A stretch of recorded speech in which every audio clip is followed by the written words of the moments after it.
Gravitas, co-presented by Skoda. Kushaq, choose what really matters. Afghanistan is not alone on China's radar. Their warships are sailing to uncharted waters, as far as Alaska, on America's western coast. What are they doing there? Sending a message to the US. China's biggest rivals will soon assemble in Washington, D.C. It's the first in-person Quad summit. On the agenda are 4 Cs: COVID, climate change, cybersecurity, and of course, China. A strong Quad is China's nightmare. So what does Beijing do? What it does best: battleship diplomacy. Last month, they dispatched 4 warships near Alaska. They were spotted by the US Coast Guard between August 29th and 30th. The ships did not enter US waters, but they did sail near Aleutian Islands, which is part of America's exclusive economic zone.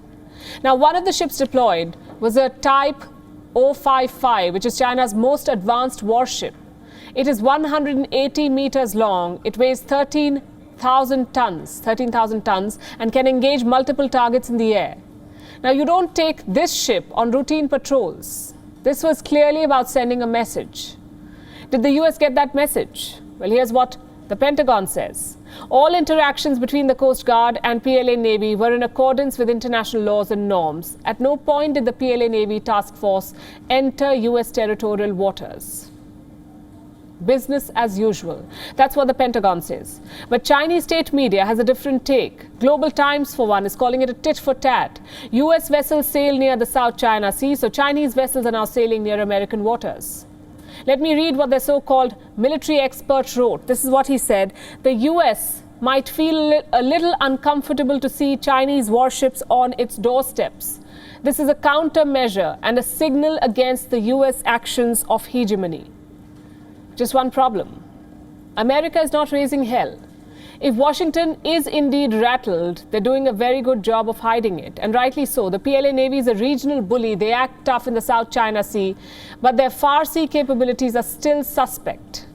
So while this is definitely a provocation, it's not big enough to derail the Quad. In fact, it reaffirms the need for this summit, the Quad summit.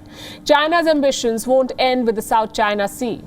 It will expand to America's west coast. China, of course, denies all of this. They're calling themselves the victims here, the poor regional power bullied by America and its friends. Listen to this. China has always believed that any regional cooperation framework should go with the trend of times to be peaceful and progressive, and to help improve the trust and cooperation between countries in the region. It should not target any third party or harm their interest. Forming cliques to isolate, exclude, and target other countries is against the trend of times and runs counter to the aspirations of countries and regions. Meet, talk, but leave us out of it. That is the message from Beijing. You see, China thought the Quad was a fad, an alliance that will eventually lose steam. Here's what their Foreign Minister Wang Yi said in 2018. Quad may get some attention, but it will soon dissipate. He compared it to sea foam in the Indo-Pacific. By 2020, the tone changed. The same man, Wang Yi, described the Quad as a security threat. He called it the new NATO. So much for sea foam. The fact is, the Quad is getting stronger.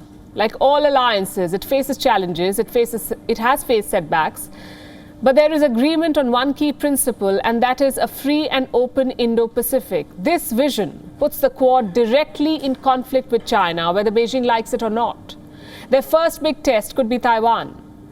China has stepped up airspace violations. Their jets are buzzing all around Taiwan. So is the island preparing for the island is in fact preparing for an effective response. On Wednesday, Taiwan's Air Force carried out military drills. President Tsai Ing-wen personally oversaw them. Multiple fighter jets landed on makeshift runways. The plan is to prepare for a Chinese invasion. If air bases and airfields are destroyed, how will Taiwan respond? These military drills focus on that scenario. They will continue for a week. It tells you how serious the threat is. China has never ruled out annexing Taiwan by force, so the island must live in constant alert. Imagine the same situation across the Indo-Pacific. Dozens of countries, all living in fear of China. Not all of them have US weaponry or US money. The Quad is a symbol of hope for these countries and insurance against Chinese expansionism. WION is now available in your country. Download the app now and get all the news on the move.